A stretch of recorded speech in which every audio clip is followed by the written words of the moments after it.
We now break from our New York office down to our Sugarland affiliate. Russell, take it away. Okay, good evening, Sugarland. Tonight we have a special guest anchor for the news. We wanted to mix things up. We hope that this brightens your day. I think you're going to like him. Bob, why don't you come on up? Hello, Sugarland. My name's Bob Ross, and I'll be your news anchor for tonight.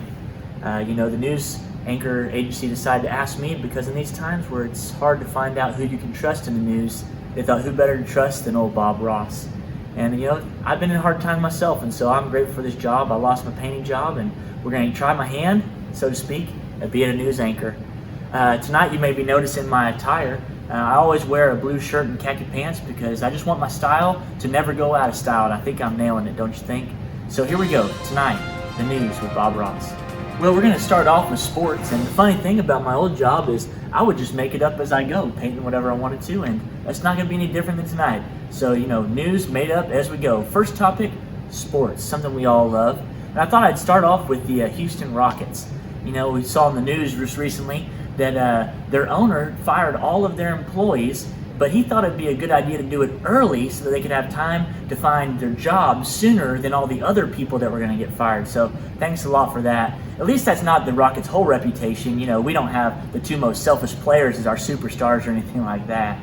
Next up, we've got the Texans. Right here we're going to draw something that symbolizes that. And I'm using this color right here. This is called a rapper's worst nightmare orange. I'll let you think on why it's called that.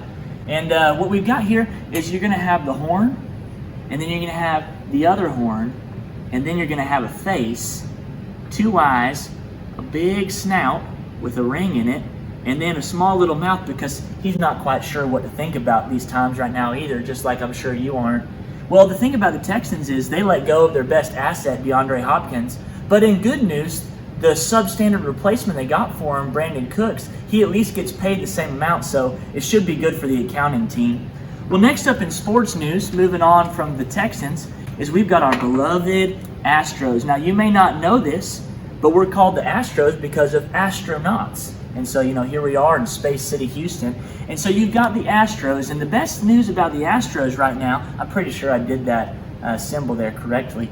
The best news about the Astros is that everyone's talking about a global pandemic instead of trash cans. So, we're all grateful for that right now.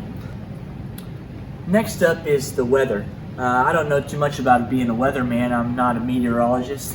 Heck, I've never even seen a meteor. But in the weather this week, I would like to say that it used to be cooler and it's starting to get warmer. And I think that has something to do with the sun. So we're going to draw a sun right now if you'd like to join me. It's a pretty easy thing. I'm going to be using this pink color rather than our orange color, which you might have expected. And that's because I like to mix things up. It inspires me when I do things out of the ordinary. And so we're going to be using this, which I like to call Monsters Pink Corporated. Now, the thing about drawing a sun is most people, they have a hard time drawing circles. And the thing that they normally get mixed up on is they try to go too slow, and that gets them out of the rhythm of the circle. What I've found is drawing the circle as fast as you possibly can is actually the key to success in this. So follow along if you can. Now, once you've got your circle drawn, you're going to add the spikes. I'm pretty sure that's the scientific term. And so you're just going to do your little spikies out here. It looks a little bit like a cat right now, doesn't it? But watch how it turns into a sun. Oh my goodness. With every stroke of the marker, you see it move from one thing to another. That's the beauty of art right there. Well, this sun represents the weather, so that's the weather for the week. And now for your daily COVID update. Nobody really likes bad news, but we've got to do it. But I'm Bob Ross, and I don't know anything about COVID. I'm just a painter. So rather than talking about the bad news, I'd like to draw this happy tree. I'm going to be using two different colors to draw it. One is appropriately titled deciduous green, because the deciduous forest that these trees come from. And this one is called porcupine manure brown. It's just the proper shade that I like to use when I'm drawing trees. So we're going to start off, and it's just a real basic rectangle. Depending on how tall the tree is you'd like to draw, you should draw that tall of a rectangle. So I like to draw a real tall rectangle because I like tall trees. I've never stood next to a small tree and thought, this was fun. But I can't tell you the times I've stood next to a real tall tree and I thought, this was fun. So next up, you've got a real basic triangle. And you're just going to draw that right up here at the top. Now, at first, this might just look like a two-colored arrow, but it's not that, because all you're going to do is draw little lines in, and there you have a tree. You notice the difference between an arrow and a tree is just a few extra lines. In fact, I've got this old saying that I've been saying around the house lately. You know, the worst thing of this last year is COVID. But did that tree make me happy? Sure did. I hope it made you happy too. Moving on to our next segment of the news here. Tips to keep you sane. What I've noticed about some of the markers that you may be using is they may start to lose their vibrancy of color. So if that's the case, just take it, hold it by the end, and just shake the devil out of it. You know, just grab that at home right now and do it with me, everyone. Shake the devil out of it, okay? And once you've done that, you'll notice all the ink will have gone back to the proper place.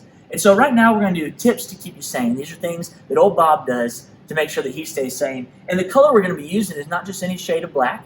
This shade of black is called My Future Is That Black.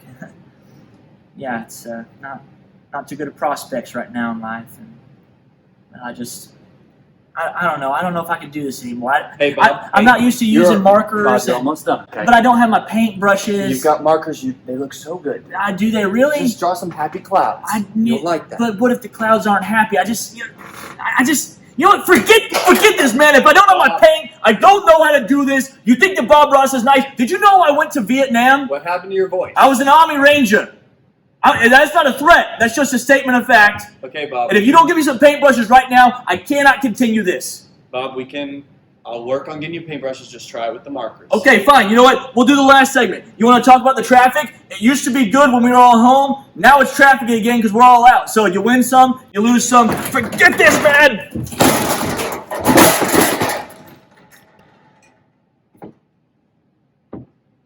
Oh, wow. We are really sorry about that. Have a good night. We'll see you tomorrow.